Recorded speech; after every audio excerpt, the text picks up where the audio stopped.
Welcome to Insight Builder channel, large language model automators, chatbot experts, and my dear friends.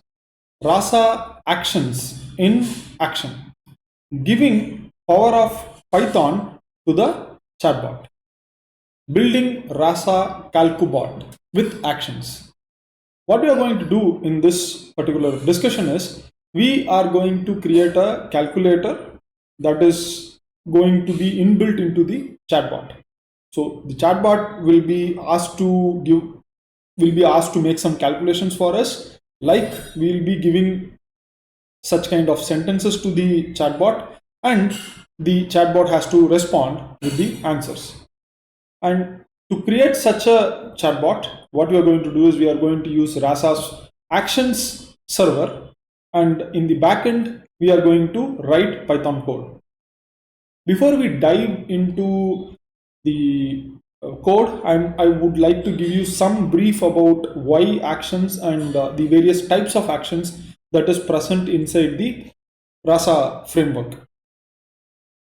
The reason why there are actions is that every intent, that is every statement or request that the user places to the Rasa chatbot, there has to be some kind of response, and this response is termed as actions.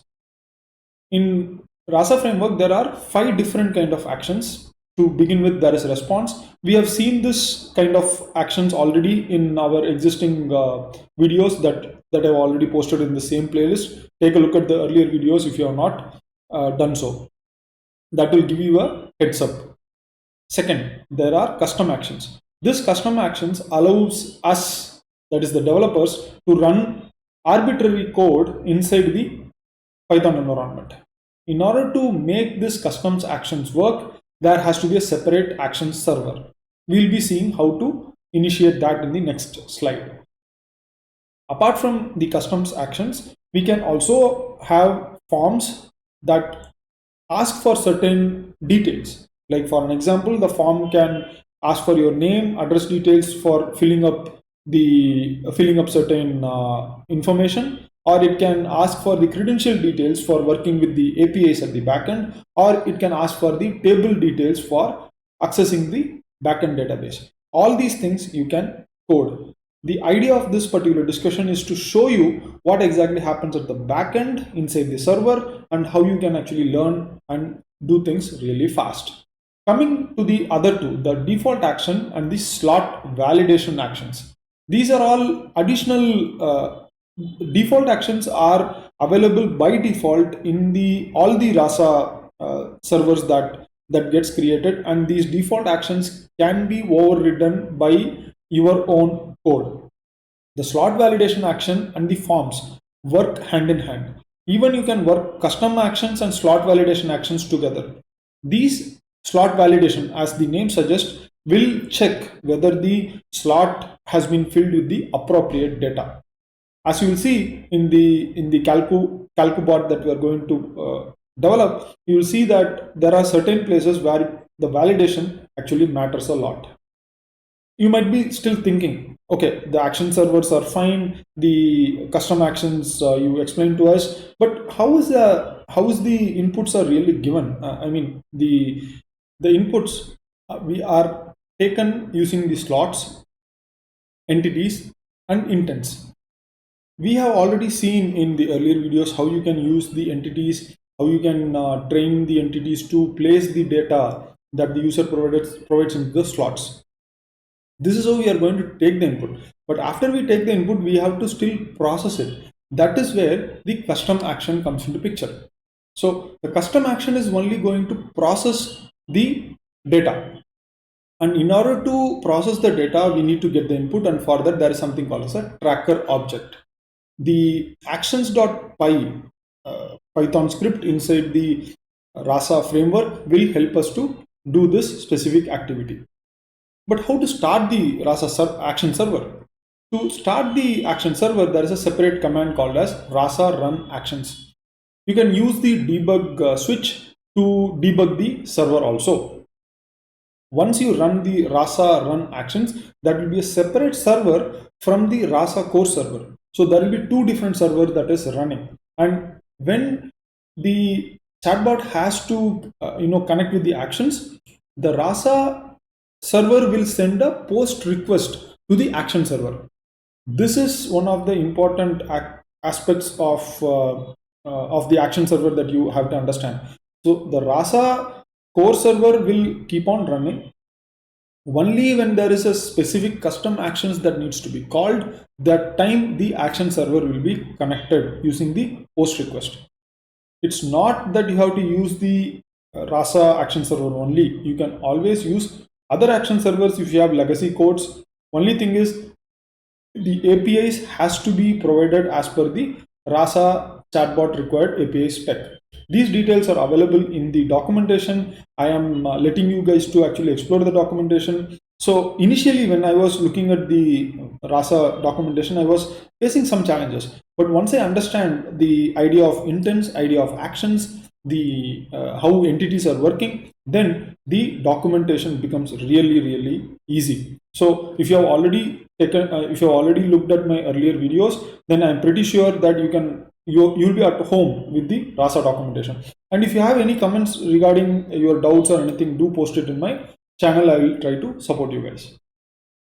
So to the Rasa server, the Rasa server has to post to the action server, and that should have the predicted action, the conversation ID, and the contents of the tracker. So this is what I was telling. The contents of the tracker will be the slots data. So this is how it will work. So we'll be seeing this in action for you guys to understand what is going on.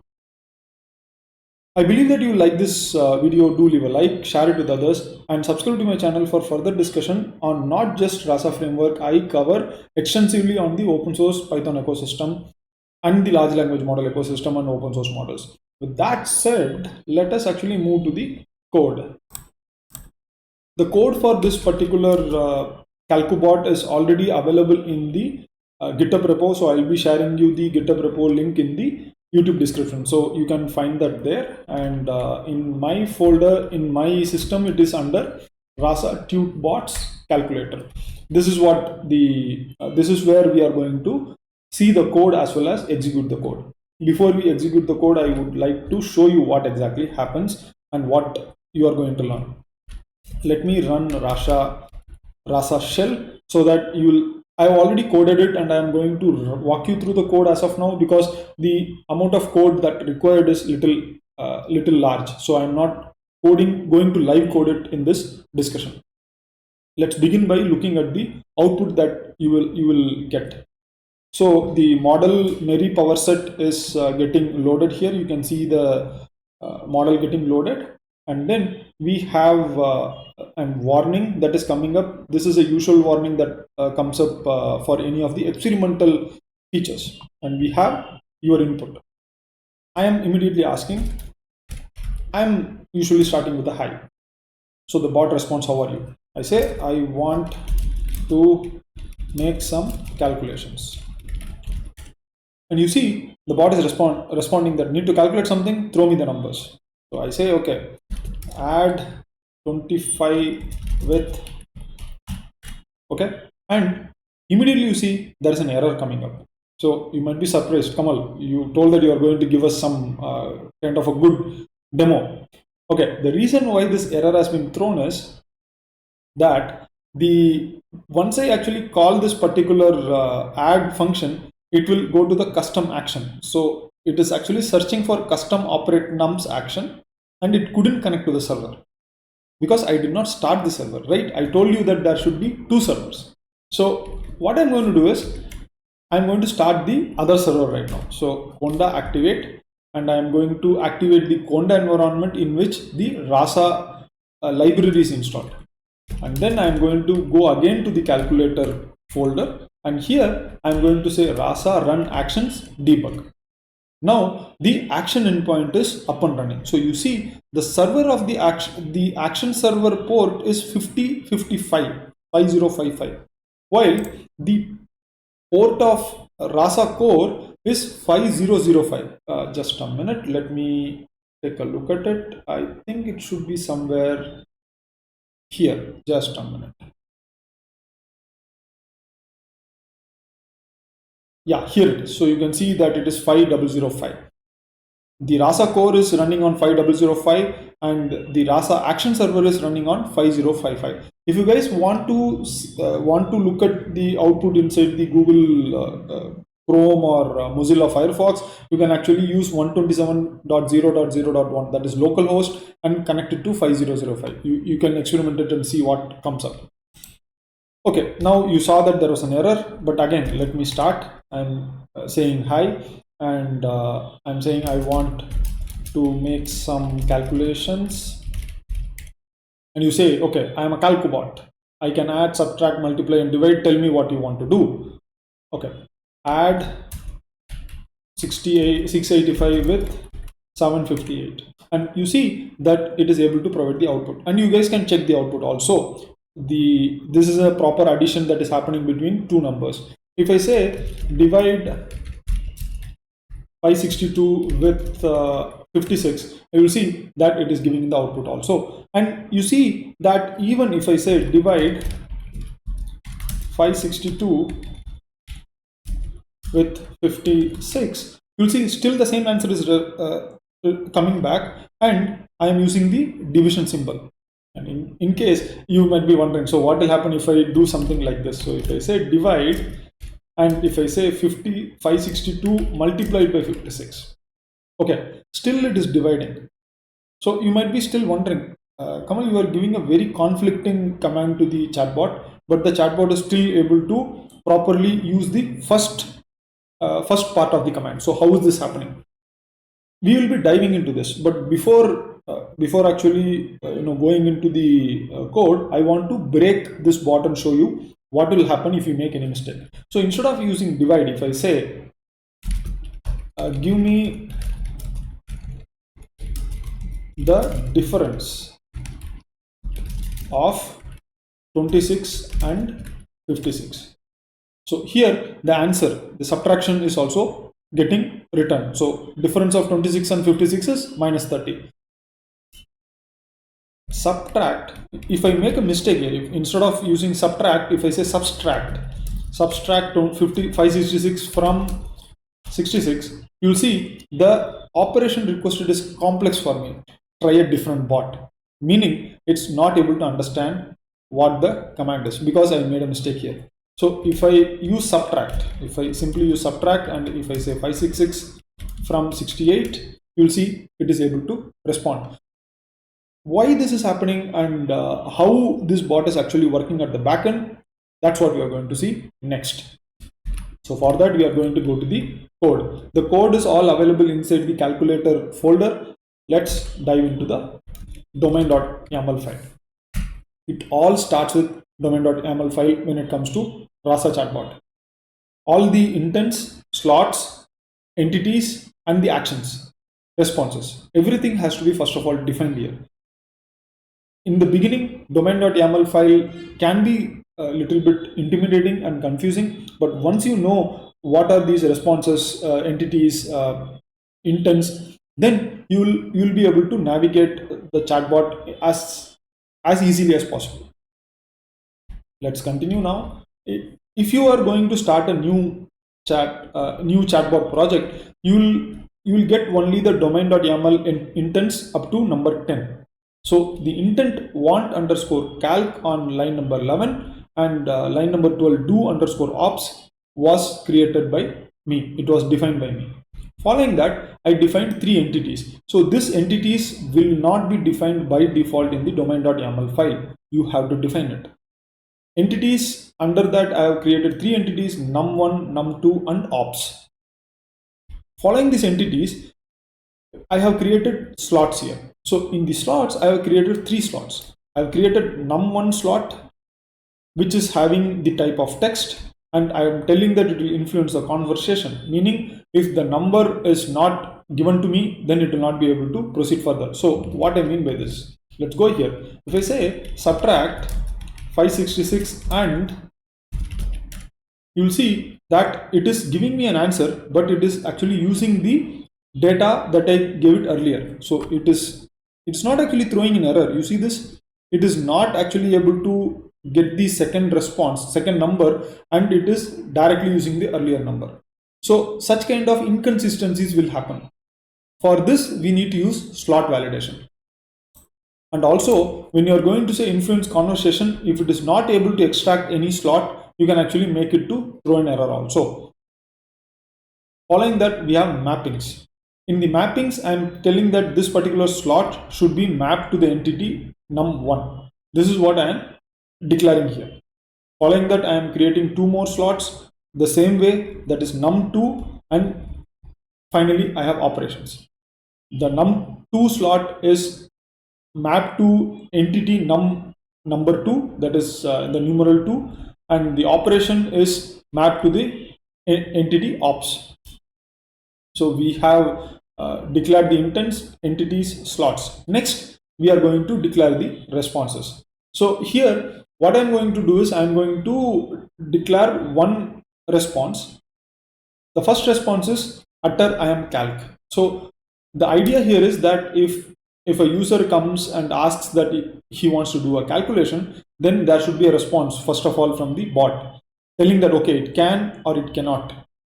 If I take a chatbot which cannot perform a calculation, and if I ask for a calculation, it may not be able to. Now, this is where you guys will be thinking. So if I go to ChatGPT, or if I visit Google, and if I ask for these addition and subtractions, it is able to do it. You can do the same thing there. But how in the backend the entire process happens is what we are going to see now. The same problem that we are solving with Rasa chatbot that you are seeing here can be solved in many different ways. It's not that this is the only way. The reason why we are going through this path is we want to create a chatbot interface where the humans can write the natural language requests, and it can be performed in the backend by the chatbot. That is the intention. So if you think of comparing, then the way Google solves this problem, the way ChatGPT solves this problem, and the way this Rasa chatbot framework is going to solve the problem will be different. I'm not going to discuss how those two, I mean Google and ChatGPT solve it. I'm only going to discuss how Rasa is going to solve it. Let's continue.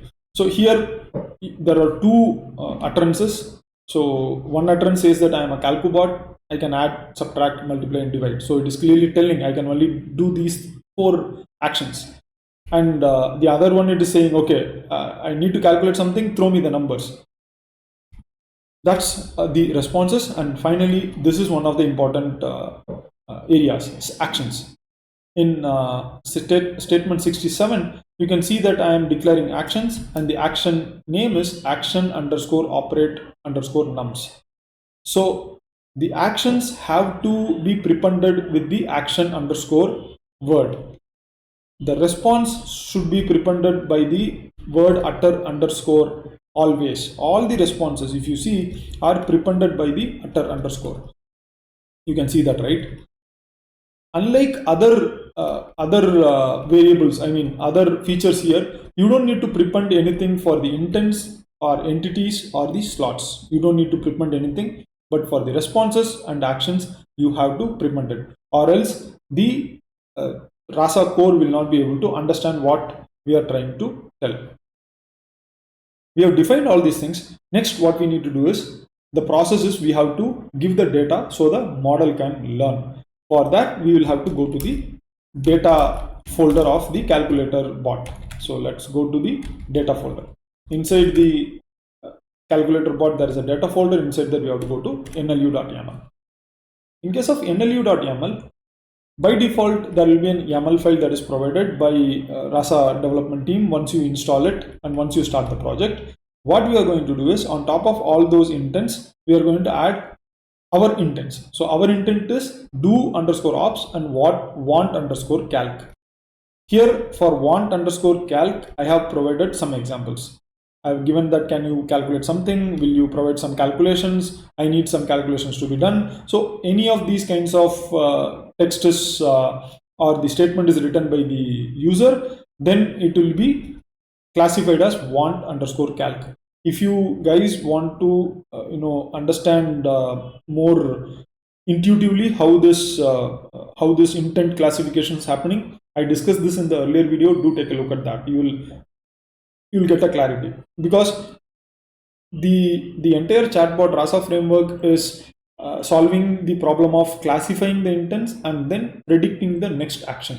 This is the entire purpose of the Rasa core framework at the backend, and there are models for each of the activity. I'll be going through that in the next step, but I'm just giving you a heads up. Continuing with the main intent. So this is the main intent where we are going to do a lot of stuff. So we decided that we are going to do addition, multiplication, subtraction, and division, right? And all this request, all the calculation request is going to come as a natural language requirement. If you, I will first of all decipher one statement that I have, one example that I have provided here. Let us take this line number 95 and let us see what has happened here. So I have actually enclosed add, the word add inside the square bracket, and after that I have created a enclosed the ops, the entity. If you go back, ops is the entity here. So you can see the ops is entity here, and I am using the same entity in the parenthesis. So if I create such a pair where the word is inside the square bracket and the entity is inside the parenthesis, then the model will be able to understand that, okay, the word like add should be linked or classified as entity ops. That is how the model works. And next I am telling that number 25 is enclosed in brackets, square brackets, and the num1 is enclosed in parenthesis. So number like 25, which is enclosed in the bracket, should be classified as num1. And following that, and has no any other linked here. And then finally there is another number which I am also enclosing it in square bracket. Following that, I have a entity called num2 that is enclosed in parentheses. So if I give examples like this, then the Rasa core models can learn. It can actually break these statements into multiple smaller statements, and it can train itself on this. So you see, I have given a lot of examples from 95 to line number 114, almost 10 to 12, almost 10 to 10 examples I have given. All these examples, if you see, are linked with how we are going to, how the humans or the users might utter the requirement. So one might utter, okay, add number 25 and 578, and another might say 250 plus 895. Another might say what is num1, that is what is 59 plus 78, and finally add 295 with 78. Get the sum of 98 and 558. So all these are possible way of asking for a additional calculation. Same way we can ask for subtraction. Also you can see there are 5 different ways of asking for subtraction. There is multiplication, again there is another 5 different ways, and then there is division. So like this we have created, so there is 20, I'm sorry, I told us 10, so there are 20 different examples that I have provided for this particular intent. So whenever any of these statements are provided to the chatbot, it will properly extract the entities, and also it will identify that this is an intent called do_ops. This is how you have to create the data. And now you must have an idea that, okay, how the entities and these slots are working together. And the next step, when we go to the stories, you will actually get more clarity on how to use the entities and put them as the variable for the Python program. So we will see that. Let's move to the next step. I'm going to go to the data, and just a minute, let us go into data, stories. So this is the stories.yml file, and it's pretty simple, right? So you don't see a lot of stories here, because I have one happy path and I have the second path is calculate nums. So that is the second path. And if you guys can give me a second, if you go up here, you'll see there are 3 paths. There is the happy path that you look here, and there is the calculate ops path, and there is one more path here. So this particular path is inside the rules.yml file. Let's go back. And I will show you the rules.yml file also, since you guys might be new, so I am showing that also. You can see the third path here. So this is a straightforward rules that we can provide, telling that okay, if there is an intent of bot challenge, then the action should be utter I am bot. Let's continue with the stories.yml file because this is more important. Continuing with the steps, so I have created a story calculate space nums, and the story in line number 13 we see it is starting with the steps. The first step is want calc. Want calc is the intent that will be triggered whenever the user is asking for the calculation. So can you calculate something, or can you do calculations? If a user asks any of these questions, then this intent want underscore calc will get classified, and then the model will trigger and predict the next action, that is utter I am calc. So the bot will now utter that any of these two sentences, that is line number 60 and line number 61, any of this line will be uttered by the bot. Let's go back to the stories. After this, if the user, so after this the user can type anything. It's not that he has to ask only for the calculation. After this, if the user says hi, then the bot will actually go back to the path that is given to it in the other route. So it will go back to the other path. So let me show you this. This is one of the critical things. So let us say I want to do some calculation. This is what I'm asking, and yeah, bot is telling that need to calculate something, throw me the numbers. Ideally I need to give it some numbers, but if I say that I am asking, so are you a bot, and you'll see that I am a bot powered by Rasa. So it is not actually skipping any beat. It's able to properly respond to the user. And now if the user says add the number 25 with 68, you'll see it is able to add it and give the response. So it will not miss the beat. And how this is happening is because, let's go back to the code. How this is happening is that internally the Rasa core has a setup where the stories are already coded, and the models have already learned that if there is an intent, that intent will have an action, and what kind of action is already learned by the models. The models can predict the next action. So that is how you see the output is fluent. You can still, at the end of the day, if you try something, some more complex chatbots, the things will break. Whatever we are doing here, we are only learning, and I am giving you a very narrow example. Even in the narrow example, there are leeways for experimenting. Let's continue. I just want to show you how things can be different. Once the intent is identified as do ops, then what happens is there are a couple of additional actions taken by the chatbot. It first of all tries to extract the entities. So it will try to extract the entities num1, num2 and ops. So these entities we already coded in our examples. You saw that, right? We coded num1, num2 in the parenthesis. So it will try to extract that, and the slot was set, action will get triggered, and in this the entities that were extracted will be placed inside the slots. This is how the user input gets moved from the English statement to the variable inside the Python environment or the chatbot environment.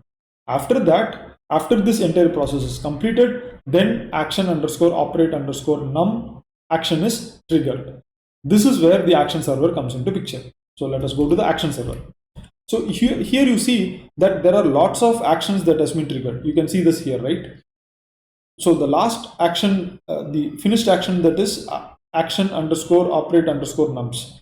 And here you can see before that there is received request to run action underscore operate underscore nums. So this kind of a receive finished action will start occurring.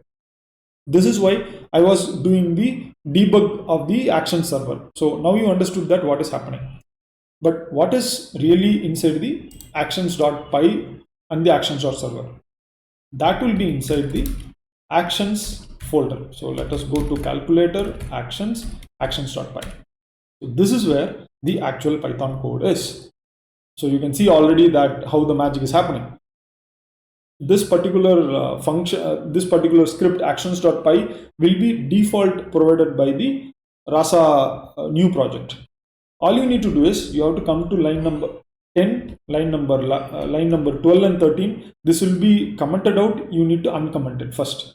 Once you uncomment it, you will be able to import the types. You will be able to import the action and the tracker object classes, and also you will be able to import the collecting dispatcher class from the executor. So these three are required for us to do the necessary action.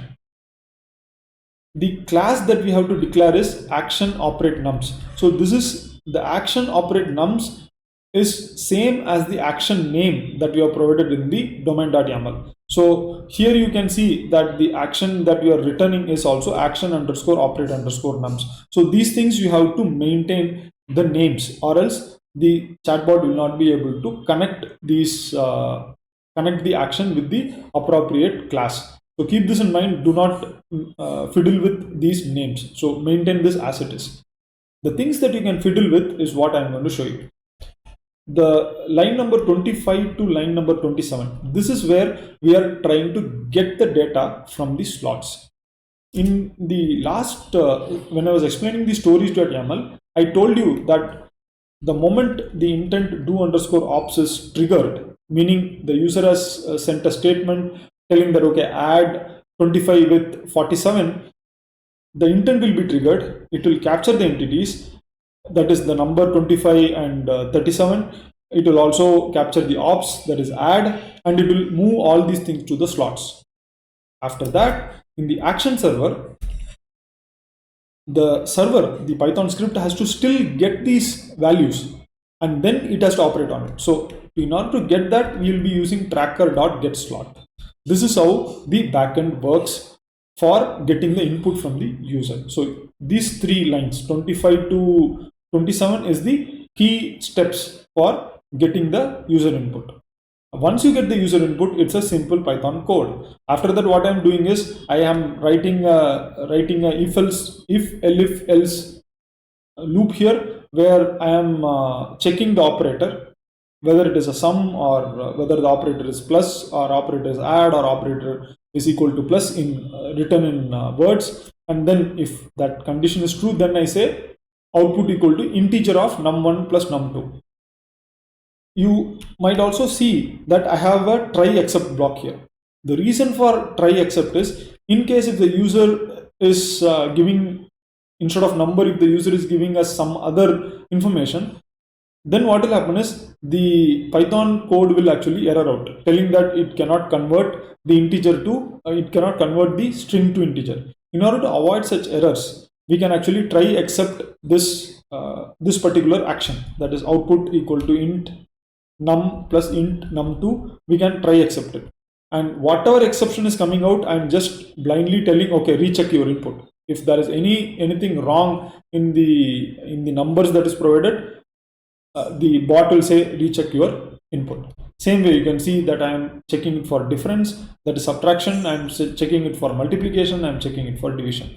And finally, if none of these things are getting through, then the operation requested is complex for me, try a different bot. Because if someone is asking me, find me a square root of number 2, and it is not available in any of the operators, then obviously the bot has to tell that it is not able to do it, and the user has to try a different bot.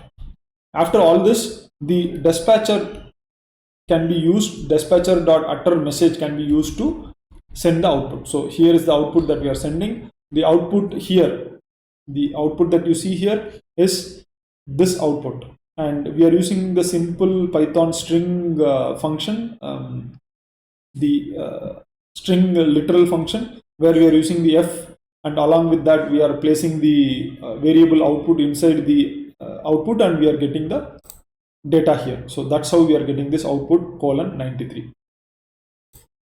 Let's now recap. So we have seen that by using the customs actions, how we can go through the entire process of taking the inputs from the user and then executing the data, executing the arbitrary code at the backend using Python and then send back the answer to the user. So we saw this entire cycle.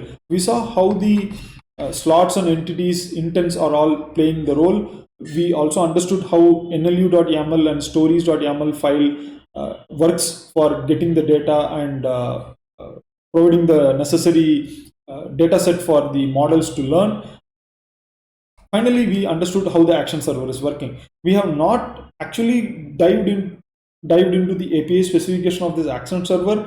Do let me know if you guys want me to look at it. I can actually provide you some more information. And then I believe that you like this content. If you have any questions, if you want further clarifications, do let me know in the comments. I will provide you the details as soon as possible. And do share it with others. Subscribe to my channel for further updates. I'll be working on form actions in the next video. So stay tuned for that. Till the next video, practice, practice, practice, practice. See you guys. Have a great time.